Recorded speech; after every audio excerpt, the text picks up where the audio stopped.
I mean, at the time of this recording, I have less than 1,000 followers, and I'm stinking proud of it because I built a multi-six-figure business with a teeny tiny following. So I hope this gives people hope in that when your strategy is right, it's a very short line. Yet what's shifted on Instagram is people are spending more time in stories than going through their feed. And so stories are really where you sell. Filling my coaching program, the group coaching twice, happened in stories. I don't even know this last round if I even remember to post in my feed because the stories are where they feel like I'm their best friend. Thank you. There's actual strategy here, not just like this fluffy, weird, like woo stuff that, okay, it might make someone feel really warm and fuzzy, but it's not going to get the job done. And I'm getting angry because these women are working 12, 15, 18-hour days. Their laptop goes to their kids' sports. Their laptop comes on vacation. And it's like, we can't keep going like this because they're hurting themselves in the long run, but they don't know what else to do. If you want to build a legitimate, profitable online business without shiny objects, without the hypey gimmicks, and without the stress and overwhelm, if you want to make more money without having to be present online all day, every day, pumping out content that nobody sees and hustling DMs to generate leads and sales, then this is the place for you. Welcome to the Digital Trailblazer Podcast, your online business university, where you'll learn how ordinary people start from ground zero with no influence, no email list or audience to sell to, and no business or marketing experience, and go from working 9-to-5 jobs to building successful 6- and 7-figure online businesses and all the steps in between. Learn the strategies that worked and what didn't. Learn the mistakes that they made and how to avoid them, and then learn their plans for scaling their businesses and taking things to the next level. All so that you can build your business faster and easier and make more money without sacrificing the things that are important to you in your life. I'm your host, Leah Ray Getz, and with me is my husband, Todd. Now, let's get to it with today's guest. Welcome. Today we have with us Kelly. Kelly, go ahead and introduce yourself to our audience. Thank you, Leah. So my name is Kelly. I am the person behind Walk Like Warriors. I help solopreneurs, small business owners scale to multi 6 and 7 figures. And my sweet spot is really with people who are spinning a million plates. They're running around like a chicken with their head chopped off all day. They want to grow their business, but they're like, I need someone to tell me what to do and when to do it because this 7 days a week, 24 hours a day is not working for me. Yeah, I think there's probably a lot of people that can self-identify with that category right there. So how did you get started on this track? Great question. Interesting question. Accidentally is the answer. So I had been a fractional certified director of operations. It's a fancy way of saying small business owners would bring me in part-time to clean up their operations, help get things streamlined, help them grow and scale without hiring more people. And I realized I don't have a business of my own. I mean, I do, but I don't. Like, I have no online presence. It was all word of mouth. I was really busy in that business. I never was wanting for business, but I just thought I'm helping other people do this and I'm giving them these ideas that are leading to $1 million a year ideas. And maybe I should start doing something with these to build my own business. So that was kind of in the back of my mind. And then in the summer of 2023, I was just kind of restless. I have a ton of energy. And I was like, I'm just going to start not a business page, but like a passion page. So I called it Walk Like Warriors on Instagram. And it was mortifyingly humiliating. You know, you like show up and there's 12 people there. And it was just so, I don't even say humbling. It was humiliating. And I thought this is good because in the business world, you know, I was used to things I touched sort of turning into gold. And I was like, this is really hard. Now I know what my small business owners go through starting from nothing. And it was really a faith-based page. It was just a passion page. It wasn't anything more than that. I have ADHD and I'm obsessed with time management. So I'm kind of like this weird mutt of, wow, she has squirrel brain like me, but she somehow figured out how to optimize her time. So people were not flowing into the page for what I thought they were. They were wanting time management. And then when they heard I was a director of operations, they wanted all the business juiciness. And so I kind of had a crisis in October because somebody reached out and said, will you one-on-one coach me? And I was like, I only coach my director of ops clients. So I said no, like an idiot. And then a few days later, someone reached out to me and I said no, like an idiot. And then a business mentor had said, what are you doing? Why wouldn't you do that? And I said, because I don't know how to help them. I'm used to people with teams and they understand strategy and they know all about the different aspects of the business. I don't know that I could help them. And she said, why don't you just try? So I said on Instagram stories one day, hey, I'm going to open up to coach a couple of people. 2 people signed up. I mean, it was like the day of. And so hopped on discovery calls. They both signed up. And then I did that for a few weeks. And I thought, here I was still a fractional director of operations. I had no interest or intention of doing anything different. And then a few weeks later, I thought I could take 1 or 2 more. And by December 1st, so just maybe 6 weeks later, I had said, you know what, I'm just going to see if I can go all in with this. I didn't want to take more than 10 or 12. It's a bandwidth issue for me. Mm-hmm. I become obsessed with the people I'm coaching. I read all about their business, their industry. Like, I just love it. And so I said I would take 12, and it filled to 12. And then all of a sudden there was a wait list of 10, 15, 20. It was growing. And I thought, maybe I'll just do a group program. Let's just do a group. We'll do group coaching. And then I ended up with a $28,000 revenue month in December, totally accidentally. I wouldn't even call it a side hustle. It was just like this other thing I was doing. And I thought, okay, I think there's something there. I think there's something there. And the rest is history. So when I tell you it was accidental, it truly was accidental. And if you wanted to dissect the strategy behind it, I was showing up and giving. I was giving everything I had. I was not gatekeeping whatsoever. When I got a question in the DMs, I answered it in stories. I was pouring into them, heart, soul, blood, sweat, tears, because I love them, because I'm obsessed with small business owners. So it was very natural for me to do that. And then it was very natural for them to think, she's giving all the stuff away for free. Imagine what she could do if she was giving me all her time and attention. And so one thing led to another, and that's how I ended up where I'm at. That's wonderful. So that $28,000 pre-launch kind of thing that just kind of happened, was that all from Instagram? Yes. And I believe it was less than 500 followers, and I had less than 100 people on my email list. And so I feel like it's a little bit of a David and Goliath story, because on paper, if I was coaching myself, I would have been like, girl, you cannot launch. What are you doing? You don't have the numbers to back that up. But something in my gut told me, I think that there's something here. I think I've sort of picked up a thread that other people aren't grabbing onto.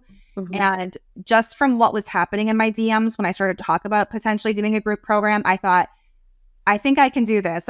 Maybe there were 17 or 20 on my wait list, and almost every single one of them signed up. I mean, the only ones who didn't, it was like around Christmas time when I was launching. Again, I did so many things that I would tell other people not to do.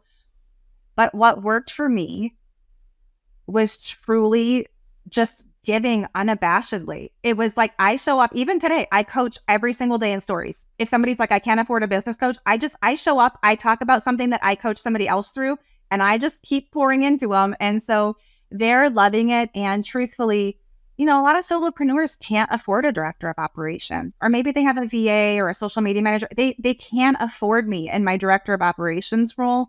And my heart is for them, because I'm sure you've heard the expression, like sheep without a shepherd. They don't have people helping them. They don't have people guiding them, and they're just so lost. And it crushes me. Obviously, there's a mental health crisis with entrepreneurs, very high divorce rates. People aren't helping them. And so you've got the big dogs, right? They can afford these massive teams of people. You've got the small business owners, but they're not really small, like 10 million a year of revenue and up. So they can afford to get experts. And then there's like this segment where I feel like people don't go to that segment, and I just look at them and they're so hungry and they love their business so much. And that's what drives me. I'm not saying, oh, Kelly is the special person, she's the one helping. I'm just saying there's such a gap there.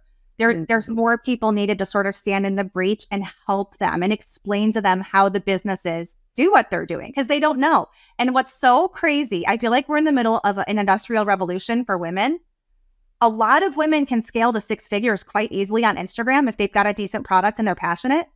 But then after that, they call me and they're like, I don't know what I'm doing. Like, I'm running this. I don't know how to do this. I don't know what I'm doing. And so their solution is usually just to work insane hours, and they don't understand how to scale effectively without just driving themselves into the ground. So that's where my passion is. I love it. I love it. So you can tell I'm just like, I'm in my happy place. Oh, I think that's awesome. And I'm going off of memory here, but I believe it was something like less than 4% of the millionaire businesses in America are owned by women, which breaks my heart and ticks me off at the same time. So if you have the ability to help them get there, like, yay, like real business strategies and not some of the fluffy stuff that kind of just gets thrown around and makes people feel good, but doesn't actually get them anywhere. I love that you said the fluffy stuff. I look at some of the quote unquote social media coaches, and the only thing they're telling these women is how to grow their Instagram account. I'm like, that is not running a business. So when I'll be on a discovery call, so tell me what you do in the day-to-day. It is like so bloated. 98% of the time they're spending is social media, maybe a newsletter if we're lucky. And I'll ask about other areas of their business, like their metrics, how they're marketing. Do they have post-purchase funnels? How are they doing affiliate programs? It's crickets. Mm-hmm. And I am not judging them. I'm like, we are doing them such a disservice because they're smart, they're savvy, and yet they just keep spending hundreds of dollars on another Reels course, here's 45 hooks to get people to open your newsletter. It's just like, come on, guys, we have to do better than that. There's actual strategy that the big dogs use that we can simplify it down for smaller businesses and really help them. And that's like part of why I love your podcast, because I'm like, yes, thank you. There's actual strategy here, not just like this fluffy, weird, like woo stuff that, okay, I make someone feel really warm and fuzzy, but it's not going to get the job done. And I'm getting angry because these women are working 12, 15, 18-hour days. Their laptop goes to their kids' sports. Their laptop comes on vacation. And it's like, we can't keep going like this because they're hurting themselves in the long run, but they don't know what else to do. So you guys just had that great one where you did like the 3 strategies, and I'm like taking note. I'm like, this is so good. There's so much juiciness here. We need 100, 1,000 more of you guys because this segment isn't being served well by so much that's out there. And a lot of the experts became experts 2020 to 2022, which, let's be honest, it was somewhat easy to grow a business when everyone was home on their phone. But and they had all of that money to throw around from the government. Yes, exactly. And I'm like, so you're trying to teach them strategies, and you look at their students, and none of their students are doing anything. So I'm like, could we please just sort of test this out? Because otherwise it's snake oil, right? I would just say that I completely agree with everything that the two of you are saying, but I'm going to stay out of this because I probably will get canceled if I, but no, you gotta dig in with us. Let's hear it. I would love to hear what you think. Yeah. I'm not commenting. No comment. No, okay.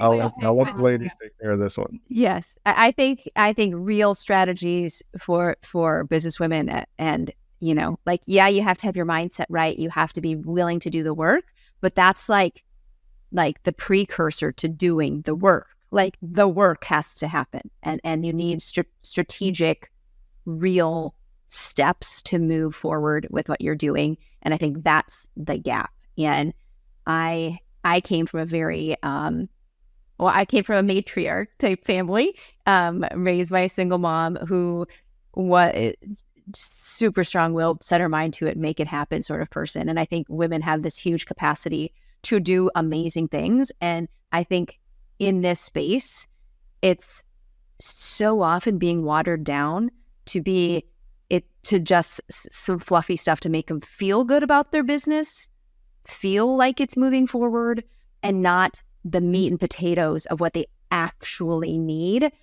And I know women can do this. Absolutely. There's tons of women out there crushing it, but there's so many more that are hungry and they're looking for help, and they're just finding fluff and they're not getting to what they need. So I want to know more about what you're doing on Instagram, because in all full disclosure, like, we were big on Instagram 7, 8 years ago, like a long time ago, when it was a completely different game.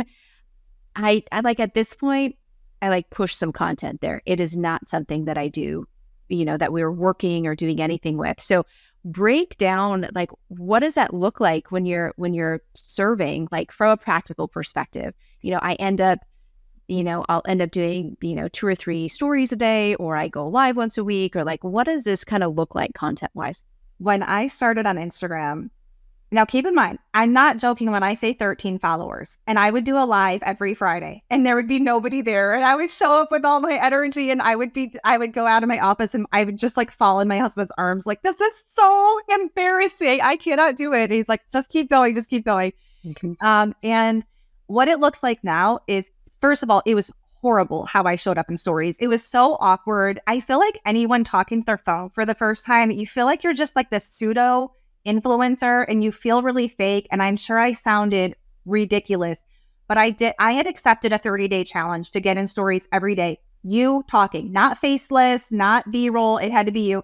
And so I don't back down from a fight. So I was like, I committed. I wrote my name down. I'm doing it. By the end of it, I had fallen in love with it. If I could, I would spend all day in stories. I love it. I really love it. I'm a lover of people. And so to have those conversations that transfer over to the DMs is essentially how I built my business, completely accidentally, but I just am fascinated by people. So a woman would just say, hey, that's interesting. Here's a big one with me with social is I have an analog timer on my desk. And so I would talk about it sometimes because with ADHD, you lose track of time. Time blindness is a real thing. My phone doesn't work because the timer goes off and I just pick up my phone and start scrolling. I'll just scroll YouTube for a while. And then I'm like, oh yeah, there was a timer. I don't know what it was for. So people will slide into my DMs. We'll develop relationships, right? So right now it looks like I'm in stories 3 to 5 times a day, just doing business coaching only. And then I mix in a lot of personal. I try to post 4 or 5 times a week. The posts don't do nearly as much for me, but I like to say that I hacked the algorithm. It's such a clickbaity thing. I've never done a post about it because it's so clickbaity, but this is what I mean. As a business strategist, my goal is to get people from A to Z in the shortest line possible. The longest route there is to try to go viral, because you are working so hard for something you cannot control. Yeah. And I know, Todd, you had on a few podcasts ago, you were talking about the lottery, like just talking about, if you play the lottery. So I feel like trying to go viral to build your business is like buying a lottery ticket for your retirement. I mean, it could happen and it would be pretty great, but it's very unlikely that that's going to happen. And what I see is when they know you and they like you, the line from A to Z just got very short. So even if I went viral tonight and I picked up 50,000 followers, do you know how long that line is for them to like me and trust me? It's pretty long. So as soon as my Instagram started growing, and by growing, I mean, I was like past the 100 mark or something. But I remember thinking to myself, because I was in a women's mastermind and someone had gone viral and she picked up 20,000 followers in like a week. And she was so frustrated because they were not responding. Her engagement rate plummeted. They weren't buying anything. And I started thinking, when a coaching client reposts something of mine or gives me a shout out in stories, I'll pick up 5 or 10 followers and I will literally Now, I know someone's listening like 5 or 10. Who cares? This is why I care. It'll say so-and-so started following you. 60 seconds later, I can see they joined the newsletter list. 60 seconds later, they're getting on my wait list for my group coaching. So this is what I mean by the shortest line. This is why, at the time of this recording, I have less than 1,000 followers and I'm stinking proud of it because I built a multi-6-figure business with a teeny tiny following. So I hope this gives people hope. Again, that when your strategy is right, it's a very short line. I realized quickly, it's my people sharing me because I'm sure like you two, your people like you. So when you say, hey, I bought this t-shirt, they buy the t-shirt because they're like, well, if Todd bought the t-shirt, I'm sure it's a good t-shirt. So that trust has been built. So every time someone shares me and I pick up followers, that line to A to Z is about a centimeter long. They immediately trust me. And so this is why I feel like this is how I coach. Yes, okay, spend $1,000 on a Reels course, make pretty things in Canva. That line is a mile long. It just doesn't really, to me, seem like it's worth it, number one, but it's also not something you can control. So how are my people sharing me all the time? It's very simple. I am completely customer obsessed. It's a core value of Amazon. I totally stole it for Walk Like Warriors. It's a core value of what I am obsessed with my people. Mm-hmm. I think about them all the time and they know that I truly care about them and love them. They know that I'm for them. And so they just naturally, so just as a quick example, and this is not tooting my own horn, like anybody can do this. I tell everybody how to do this. One of my coaching clients was at some big convention, like in Vegas or something like that. And I knew she was going, she's taking pictures with all her friends. She's like a total extrovert, like she's a total people person. And all of a sudden, my phone starts dinging with people buying my time management course, somebody getting on my way. In a 5-minute period of time, there was like all this activity. And I'm thinking, I bet you she said something to the people she's sitting with. So she messaged me like an hour later. She said, hey, we were all at lunch. There was a whole table of 12 of us. And I was telling them about you. And I mean, literally some of them were getting on wait lists for one-on-one and group coaching. And so that's why I call them like, they're like my ambassadors or my disciples. This is what I teach people to do. If you will create, this is not my phrase. I don't know if it's John Lee Dumas. Somebody says like lunatic raving fans.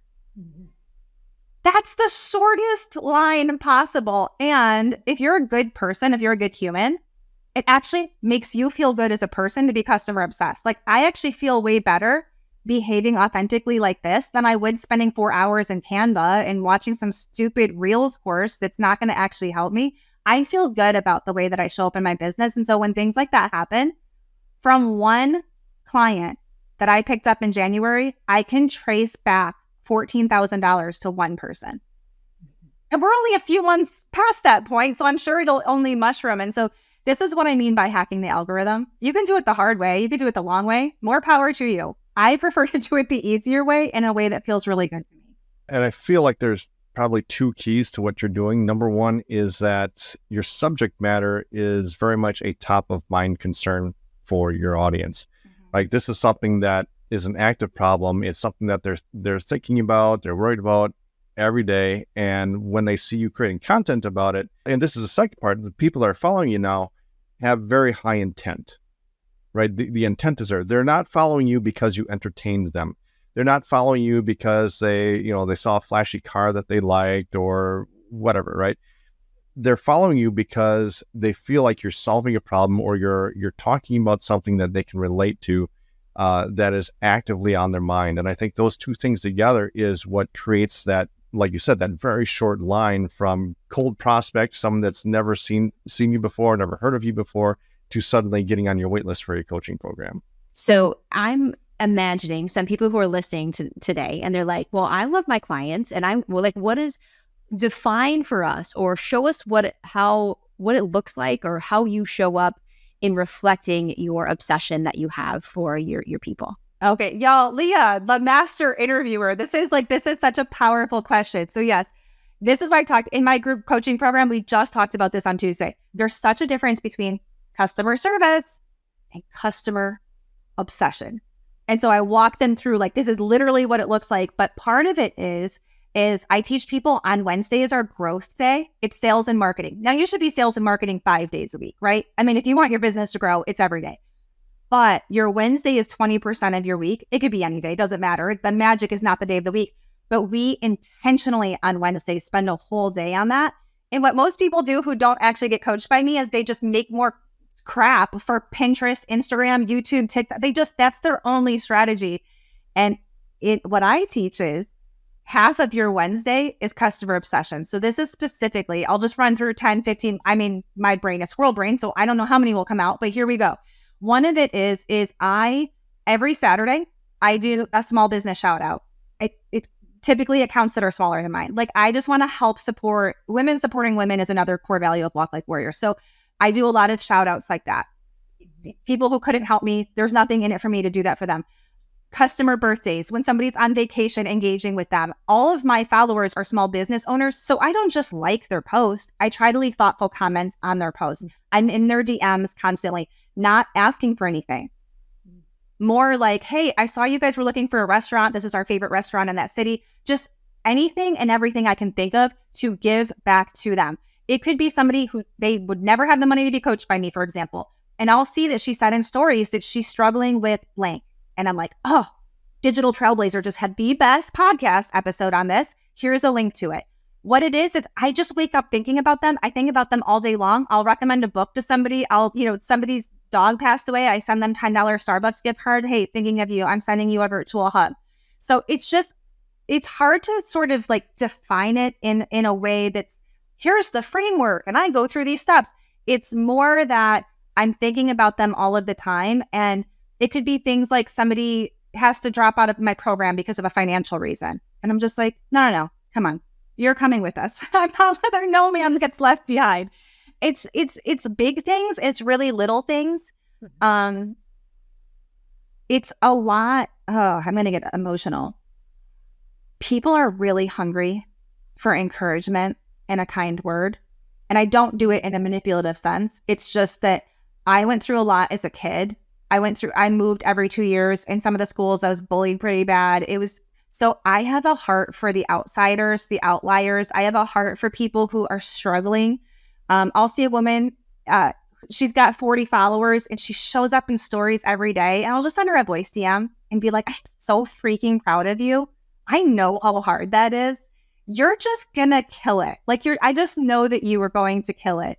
And so does that help? I hope that that's specific enough, but it's everything and anything under the sun. And with current and past customers, I keep a spreadsheet of what I've done when I've contacted them, because I do want to make sure that that's systemized so that, again, no man or woman left behind. I don't want months to go by. One of the tragedies of online businesses is when someone stops doing business with us, we can have a tendency to disown them. Mm-hmm. I don't want someone to be like, oh my goodness, she's still doing things for me. She's still thinking of me. There's nothing in it for me. They told me they're done with coaching. They've graduated. High five all around. But I'm not disowning them. It's not like that because they're done with my business that we can't still be in touch with each other. And so that's one of the things too, is people really thinking about their offboarding. Don't disown them. Don't act like they just kicked your dog in the face. I mean, they're a human being. Maybe they don't have the money. Maybe they've moved on. Maybe they found someone that's a better fit. You should still honor them. People can tell when you're good people, right? And I do think in the social media era of a lot of fluffiness and a lot of liars and fakes, when people see genuine and they see authentic, it's like a magnet for them. And I don't think that really can be faked. And this is why I teach it. Because I'm like, customer obsession in the wrong hands, in the hands of a sleazy person, they are going to use what I'm teaching to manipulate people. Right. But the people in my circle, we attract who we are right at our core. And I get emotional because I watch them no one ever told me this. I send them the digital product. I didn't even know that I should keep nurturing them. You know what they feel? They don't feel like, oh, it's one more thing to do. They're like, this feels so good. Why did nobody tell me all of these things that I can be doing? So it's so much fun. Sorry.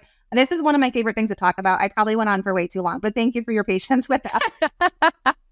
Well, it was very much what I was asking for. And I think people got a lot of just ideas and light bulb moments from it, because the bigger you grow, especially, and the more that you have people coming through and buying little things here or there, it's not that you purposely, I think, or hopefully don't purposely ever disown somebody. But if you have a lot of automations and a lot of things running, it just happens naturally, right? Unless you're really specific and intentional about wanting to continue to connect with people and to continue to build and nurture those relationships. So I think referrals are the best leads. And those prospects are coming to you credit card in hand. They've been sold by whoever is referring them already. And so even, yes, clearly you should come at this from a want to love and serve everybody, but just for everybody who's listening, just think about even that one element. The more that you show up and love on folks, the more they're going to introduce you to more people. And the referral aspect is huge. So doing it genuinely will make it way more effective and also just be a good thing to do. But there's just a good business strategy behind it at the same time.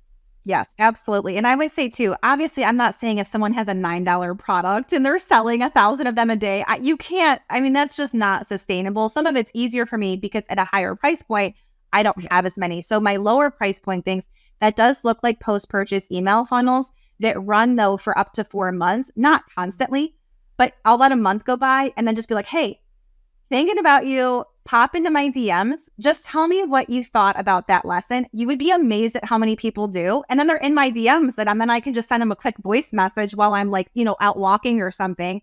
And so you can kind of put it on them a little bit if you have a lower price point product where it's like your funnel can still be automated, but you're asking for intentionality with building relationships. You would be surprised at how many of them will get, sometimes I'll get a DM and I'm like, what was this from? Oh, that's that one email that she bought this 6 months ago and she's doing what I asked her to do. It is really, really fun. So yes, I don't want anyone to feel bad. But I mean, certainly if you've got a $10,000 coaching retainer package, I mean, there's things that I think we need to be very careful about not treating people like a product on an assembly line, The higher the price point, the more touches. Lower the price point, you can rely on automations, but still try to bring that human element into it as much as you can. By, like I said, just say, hey, reach out to me in the DMs and tell me blank. Or do you do this too? I want to know. And it's a little easier because most of my clients right now are women. When I was a director of ops, it was all men. Now it's all women with the coaching. But they are very relational. And so they really do like to connect and communicate. And I'm so sorry, Todd. I feel like I interrupted you, so I apologize. No, you just said, all the things that you're saying, like that nurture part, that is such an important part of your business as a whole, is just nurturing that relationship. Because there's so many, the marketing gurus out there that are teaching this application funnel where it's like you run an ad, it goes to an application, they fill out the application, they book a call, and or some variation of that. And you see them running this all the time. And that funnel, like you said, like it worked in 2020, 2021, 2022. And then everybody started doing it. And then it got really competitive. And then suddenly, since it got so competitive, everybody started making just bigger and bigger promises. And then they back it up with an outrageous guarantee with a bunch of fine print that you'll never get your money back, right? And so that's kind of what it's blossomed into. And now it's to the point now where we're just, people book those calls and nobody shows. Or even if they do show, they're completely unqualified. Whereas if you focus on that nurture aspect, even if you're running ads, you run ads to get people into your world, onto your email list, into your Facebook group, and then you just nurture them. Those ads are going to help accelerate that process, but now you can nurture them. And that nurture process is what generates the sale. It is so much easier to make a sale when you've nurtured somebody like that and you have a relationship and there's that trust and rapport there, rather than try to implement all this automation, which, if you have an automated webinar or automated VSL and all this fancy stuff going on, the level of marketing skill it takes to create something like that and get it to a point where it's actually converting, where it's profitable, and it's fully automated. Yeah, the amount of knowledge and skill it takes to do that would take you several months, if not years, to get that working. Whereas if you just focus on the relationship and the nurture and like you said, just loving on those customers, even when there's no immediate profit to be made, people who could never afford your program, just focus on that. And it's so much easier. You'll start bringing in clients before you even know it. And they're willing to pay high ticket prices for that. Absolutely. So I want you to imagine that I'm stories dumb, because I'll be honest, I'm kind of stories dumb when it comes to Instagram. So are you doing, is it video? Like, even how long do you have now in stories for video? 60 seconds? Okay. Like, when you're creating all this stuff, you're doing coaching, are you popping up? Is it a combination of still images with some like a tip on it? Or are you just like pulling up your phone and just talking for 60 seconds on something? Or are you tying it together with multiple videos, multiple stories in a row that they have to swipe through? Or like, go super basic for folks who are not on Instagram right now. So your stories expire after 24 hours. I think that's one of the reasons I like them, because it doesn't feel as permanent. It feels lower risk. Yet what's shifted on Instagram is people are spending more time in stories than going through their feed. And so stories are really where you sell. Filling my coaching program, the group coaching twice, happened in stories. I don't even know this last round if I even remember to post in my feed, because the stories are where they feel like I'm their best friend or anyone's their best friend. And so really, I try to get in there at some point during the day, and this will be very shocking to both of you, but the 60 seconds isn't long enough for me. So a lot of times it's like it ends and then I have to pick up my thought on the next story. And so sometimes I'll use 2 or 3 stories. Really, a lot of the people who follow me need it's not necessarily, I hate saying it's time management coaching. It's knowing what to work on in your business and when. So is it time management? Yes, but it's actually so much more business strategy, because most people don't actually know what to work on. And so they just put out fires all day and they're just ping ponging all day long. Like, they don't ever sit down and say, it's Monday. Kelly says that Monday is admin day. So I am doing these tasks that she has told me to focus on. Because as a director of operations, I take the main heads of a business and I divide it Monday through Friday. And all of a sudden these women are like, this is so zen. I actually am not running around anymore. like a chicken with my head chopped off. I actually know what to do. So I do that. And it's a lot of coaching. It's just very basic. So let's say there was a macro coach. Okay. She could just say like, this is my breakfast plate. This is why I balanced it this way. I'm heavy on education because I'm a coach. It's funny because I had an Instagram coach who was like, you shouldn't do so much educating. You should do more like inspirational, blah, blah, blah. Well, she's an Instagram coach. What does she know? People come to a coach because they would like to be educated. So my content skews very heavy education. But your story should also be somewhat like a vlog, because people also want to know who they're doing business with. This is what I struggled with as a director of operations, was getting engagement from somebody on the team that the businesses doing really well on Instagram have a personal side to them. Today, I was working in my yard all day. So when I got in, I had wiped my face, I had dirt all over my face, and I just took a picture and said like dirty, sweaty, happy or something like that. My daughter's in town from Ohio, so I posted something. You should see them, because one time my daughter was in town, we did a little question box, like ask her anything. They're all like, your daughter's in town, are you going to do a question box? So what actually gets the sales is all the personal stuff that gets mixed in, because they make connections with me. Like right now, my husband and I are binging Suits. So I get so many responses about binging Suits. I have this really weird thing with the movie Pride and Prejudice, the one with Keira Knightley. I watch it once a month. I have no idea why. It's the only thing I've ever watched more than once in my life. Oh my word, my girls know that. They always like wine and Keira Knightley night, and I'll watch it when my husband's out of town or whatever. So these things make them feel, because they are, and I'm connected to them. So Leah, if you were like, oh, I'm a huge Minnesota Vikings fan, I'd be like, oh my gosh, me too. And I'd be in your DMs like, oh my gosh, like who's your favorite player? Like, have you been to any games? And so that personal side plus the education is what helps people connect with you. There's people who will do 40, 60-second stories every day. So like the little dots at the top are like teeny little specks. I try to limit mine to between 3 and 10. I would be the spec person, but I'm like, that nobody needs that much Kelly in their life. They would be like all Kelly'd out by the end of it. So I try to mix maybe like a third to a half of personal, just what I'm doing, what I'm eating, where I'm shopping. I'll do a lot of, this is another tip for people with stories. Sell other things besides what you sell. So I'll just say, people will always say, Kelly, where'd you get your timer? On Amazon, I dropped the link. Why? Because when they start using it, they're like, that was a really good tip. So then when you sell your own thing, they're much more likely to trust you, because you've told them 12 small things that they've bought, loved. And so it builds that trust. Or I'll shout out a copywriter. Hey, she just did my About Me page. They look at it. Oh my word. They hire her, love her. So it builds that trust when it has things not necessarily to do with your business. So I try to mix that in a few times a week as well. So you said you're doing stories like 3 times a day. Is that right? Yes. Okay. So I'm sure a lot of people who've never done this before, or they don't create that amount of content, they're probably wondering, well, I've got maybe 3 to 5 good subjects I can talk about. That's like a day and a half. Like what would I talk about 3 times a day, 5 days a week or whatever? Like, how do you come up with ideas for content? I'm certain that everyone has millions of pieces of content in them. They're just not totally sure how to package it and how to explain it. And so, for example, I'm working with somebody and she's a sobriety coach. It's like, well, people just, they want to get sober, whatever. First of all, if you treat your stories kind of like a vlog, just think about like, if you were an influencer, okay, I'm in line at Starbucks. This is my favorite order. So you can like mix that in to give you some content. But it really comes down to understanding, getting small with the needs. I mean, when you're talking business strategy, I could fill books with all the things I want to say, but I'm like, they just need to know they're procrastinating on making that sales call.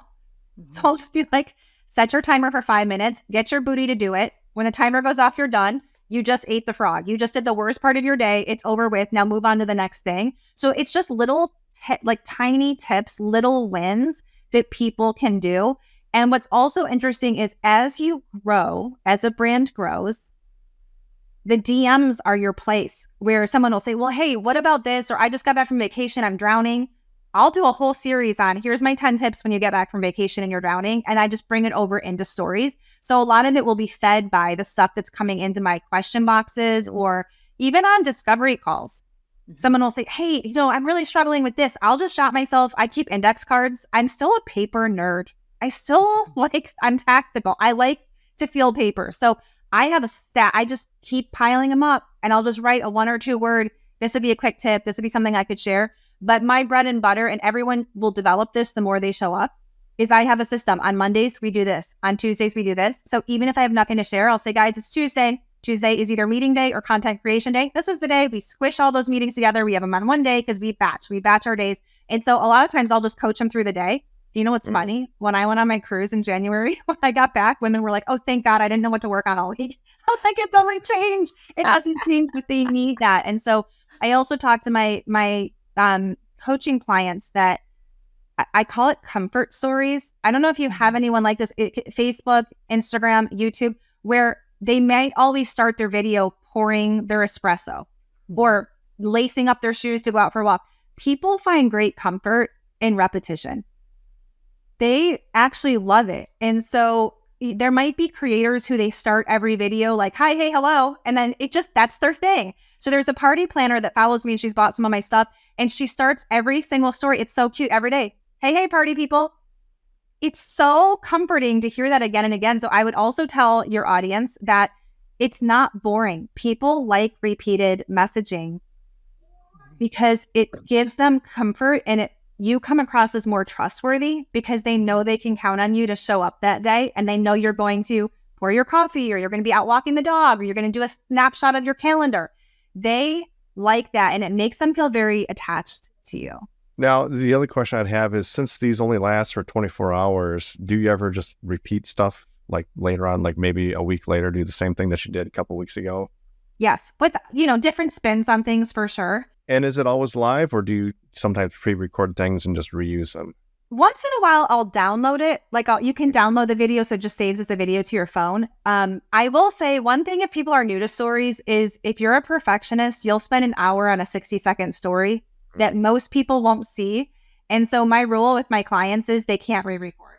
So I've been known to be like, hey guys, it's Monday. And then I'll get all these DMs, Kelly, it's Tuesday. And so I don't delete it. I just leave it. Because to me, part of stories is letting your hair down a little bit, not being so uptight, not being so polished, and just letting people see you stutter, mess up, say the wrong word, say the wrong day of the week. And so the stories, I really don't make it too polished or like, I already use this content. I'm going to use it again next Tuesday. It's more free flowing. And for me, it can be really helpful for your audience to think about what's the most recent thing a customer said to you. If you have a brick and mortar, what's the most recent thing they said? Hey, what's your return policy? Okay, I'm getting in stories. I'm going to talk about my return. It's seriously so, I draw inspiration for anything around me. And yesterday I had a coaching call where I probably wrote down 17 ideas for stories because she was like, well, what about this? What about that? And I'm thinking, oh, I guess I've never spoken about that. Okay, I'll get in stories and do that. And what's interesting is in my group coaching program, I take a lot of inspiration from my programs. People will say, oh my goodness, you've said this in stories, but it's only now clicking for me. And this is why when people gatekeep, I'm like, you don't have to, no one is going to be in a paid anything of yours and then be mad that you said it on social 6 months ago, right? Like, I think that too is you can also draw a lot of inspiration from your own work and no one's going to get upset that you're using the same content in both. I would never put 100% out there, but I probably take 10% of what's in my programs and I'll talk about it in stories or in my feed posts. But I think I probably am too heavy education on stories. I need to mix a little bit more of the personal side. It's just that I kind of started off saying like sheep without a shepherd. My heart is to help them every single day. So I lean really heavily into what can I do to help them today. Also, people could think about if they need inspiration for stories, what's the time of year? How does it affect your business? How does it affect your customer's business? We're headed into, summer at the time we're recording this. So can you speak to that? Are there little things you could say about this, that, or the other thing? So I also really rely on holiday seasons. What's going on? What are people talking about in the news? To me, I think if you really start to engage with your people, stories become they're just like so much fun. I don't even know how to explain it. I really look forward to being in there. And I think some of it is it starts to become a two-way conversation. It's not one-sided. Like that's why people, Kelly, you like long form. You need to be on YouTube. You need to be on YouTube. It feels so one-sided. Like I want to know people and hear how they're responding to me. So stories allows them to just immediately like message you right back and you can start having those conversations one-on-one, which is tons of fun. Another question I have is, I know when I don't really look at stories on Instagram, but I see them in Facebook. And I know that the ones that I click on are the ones that have like a thumbnail that looks interesting. So do you have a strategy for like because I think the thumbnail is usually the first story that you did, right? On Instagram, it just is in chronological order. So whatever's Okay. and there's no thumbnail on Instagram. It's just your profile picture. And when there's a new story, it's got a ring around it so people can tell that you have a new story. I'm not sure. So I don't put any strategy into my thumbnail. I just go for it. I just wing it. And the algorithm, if you're having conversations with people in the DMs, or if they're responding to your stories, it's going to prioritize showing your stuff to them first. And so that's part of why I don't put any thought into it, is I just figure as long as I'm creating conversations, it's pushing my stuff to those people because they're basically doing the selling for me to the algorithm. Like, hey, I like her stuff. I'm going to always talk to her about it. And so I think that's part of why I don't have a ton of strategy. My main strategy is I want them to talk to me. So what can we talk about today?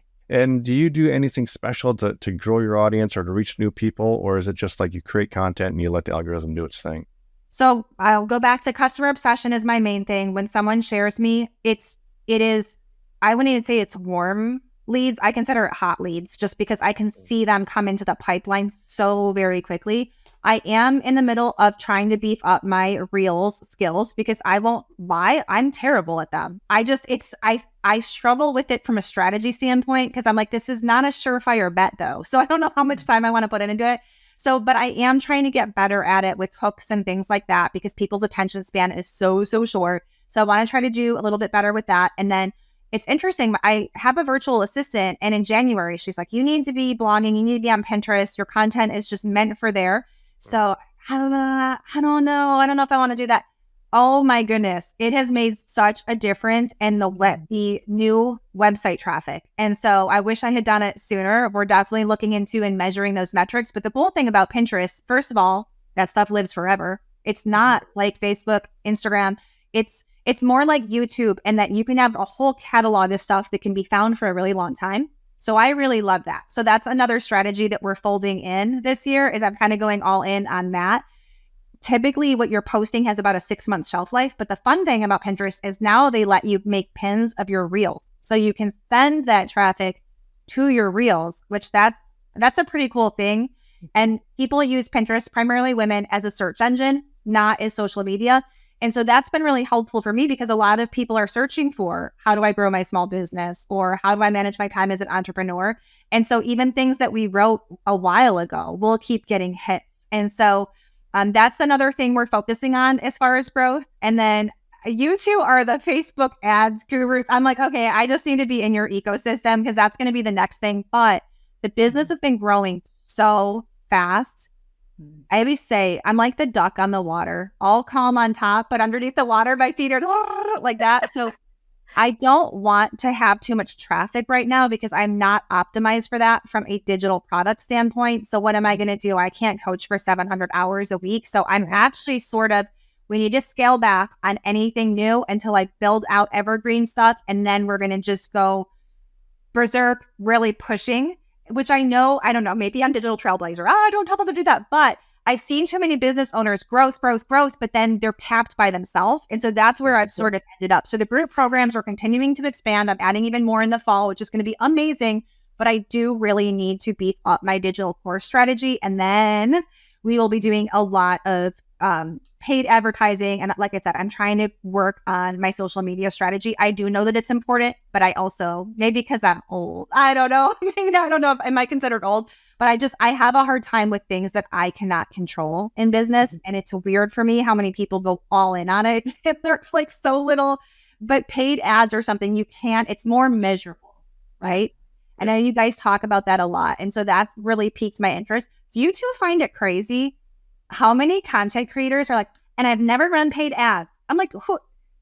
Target and Apple run paid ads. Who do you think you're better than them? You think you know better? It's wild to me. So that's definitely in the future once we can sustain growth. I am an automation, operational, streamlined business. So we have all that stuff set up. I just need the time to do a lot more things that can be available to the masses. And so then for the next 3 months, that's my primary business goal, is 5 digital courses in 5 weeks so that I can at least drive traffic, push that out, and hopefully get people into those as well.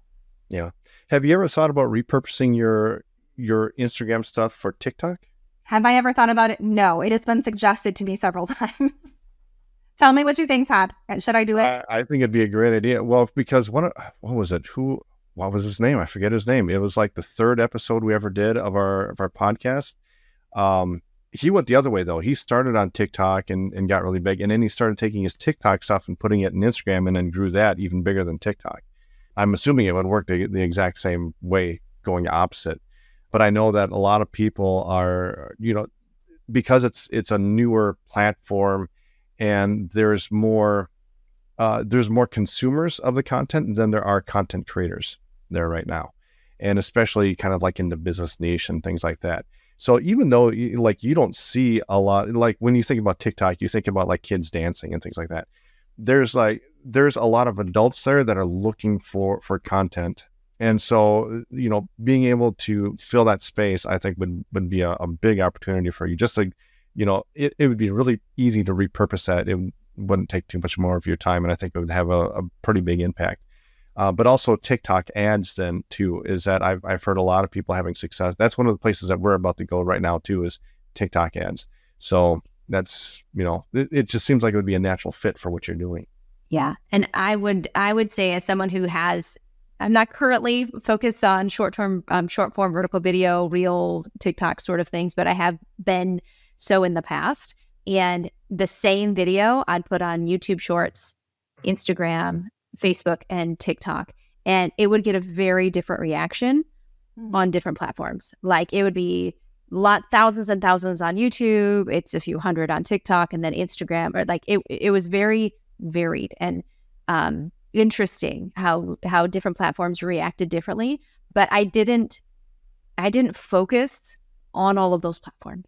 Right? It was like focus for one platform, but since I'm doing the work anyway, just throw them up there. And if it brings us more brand recognition and brings us more followers, fabulous. But I'm going to focus on this one platform. Yes, I like that. That was my strategy. I spend the most time on Instagram. So I know the app. I'm comfortable there. I understand the vibe there for what I'm doing. So I started there. But my team knows 2024 is our high growth year. So we're putting out, we're like trying to expand at the same time. It's sort of like, and I'm sure a lot of business owners are in the same boat. It can feel a little topsy-turvy. Like, okay, we're going to expand, but we can't do it too much too fast, because what I don't want is to leave a bad taste in people's mouth with my business. So everything I do, I want it to be excellent. I want people to have such a good feeling about my brand. So even if that means we have to go a little bit slower about expansion, I'm good with that. I want to do it right. It's really important to me. And also, there's less room for error with coaches. If I have a t-shirt business and customer service sucks, then the thing gets lost in the mail, people give you a longer leash. But when you're a business coach, you better be pretty tidy in the way that you're doing things. And so I'm also very aware of that, because even how we do business represents the business. Whereas for other people, if you hire a roofer or something, you're not going to judge their business skills. It's more like, hey, can you put shingles on my house? Yes or no? And so I'm very aware of that. And I have had some team issues just because there's a lot of virtual assistants and things in the world today that they're used to creative types and doing virtual assistant work for them.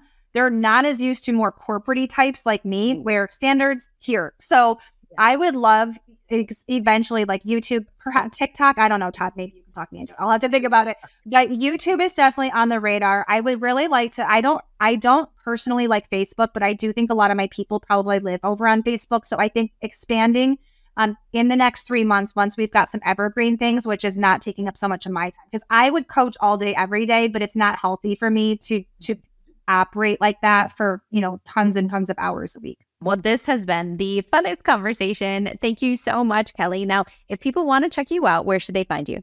Website is walklikewarriors.com. I know people are like, that is a really weird name. So my name, Kelly, means warrior woman. And so you could probably hear the way that I present myself. I want my people fearless. I want them focused. And so same thing over on Instagram. It's Walk Like Warriors. And do you have a freebie for everybody? Oh, I have a good one. It's called hyper efficiency. So there are 7 strategies to save 12 hours a week or more. And it's literally designed just for small business owners. Love it. Thank you so much, Kelly. This has been a great conversation. Thank you so much. You've been listening to the Digital Trailblazer podcast. For show notes and information about today's guest, head to digitaltrailblazer.com. Now, if you love this episode, if you got some value, make sure you leave us a review and subscribe. And be sure to share this episode with anyone you know who could use help to build their business. Thank you for listening, and we'll see you next time.